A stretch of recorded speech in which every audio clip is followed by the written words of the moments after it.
రాజన్న సిరిసిల్ల జిల్లా చిప్పలపల్లి గ్రామంలోని హనుమాన్ ఆవరణలో సీతారాముల కళ్యాణం కన్నుల పండుగగా జరిగింది. అర్చకుల వేద మంత్రోచ్చారణల మధ్య జరిగిన రామయ్య కళ్యాణోత్సవానికి మహిళలు మంగళహారతులు తీసుకొచ్చి కళ్యాణం తిలకించారు. కళ్యాణం అనంతరం ఒడిబియ్యం సమర్పించి భక్తులు తీర్థ ప్రసాదాలు స్వీకరించారు. అనంతరం ఆలయ కమిటీ సభ్యులు అన్నదాన కార్యక్రమం చేపట్టారు. ఈ సందర్భంగా వారు మాట్లాడుతూ ప్రజలందరూ సుఖ సంతోషాలు ఆయురారోగ్యాలతో పాడి పంటలతో ఉండేలా శ్రీ సీతారామచంద్రుల ఆశీస్సులు ఉండాలని వేడుకున్నారు. ఈ కార్యక్రమంలో మాజీ గ్రామ సర్పంచ్ తాడేపు జ్యోతి, ఎల్లం మాజీ ఏఎంసీ డైరెక్టర్ మాచెట్టి లక్ష్మణ్, ఆలయ కమిటీ చైర్మన్ పురం శ్రీనివాసరెడ్డి, జూకంటి రామారావు, అశోక్, రాజు, ఆగం రెడ్డి, కోమటి రాజమల్లు, గాడిచెర్ల రామచంద్రం, ప్రముఖులు, నాయకులు, గ్రామస్తులు తదితరులు పాల్గొన్నారు.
అమ్మని చూసిన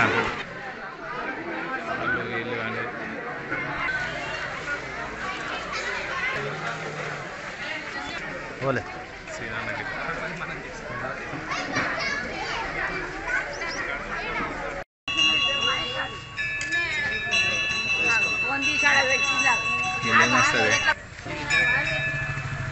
మా చిప్పలపల్లి గ్రామంలో సీతారామ కళ్యాణ ఉత్సవం అంగరంగ వైభవంగా జరుపుకోవడం జరిగింది.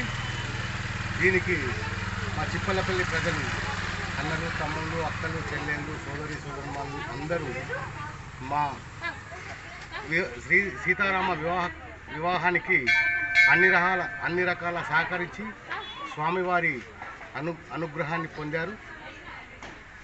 ముందు కూడా ఇంకా సీతారామ కళ్యాణాన్ని ఘనంగా చేసుకొని ఈ సీతారామ కళ్యాణానికి ఇచ్చేసిన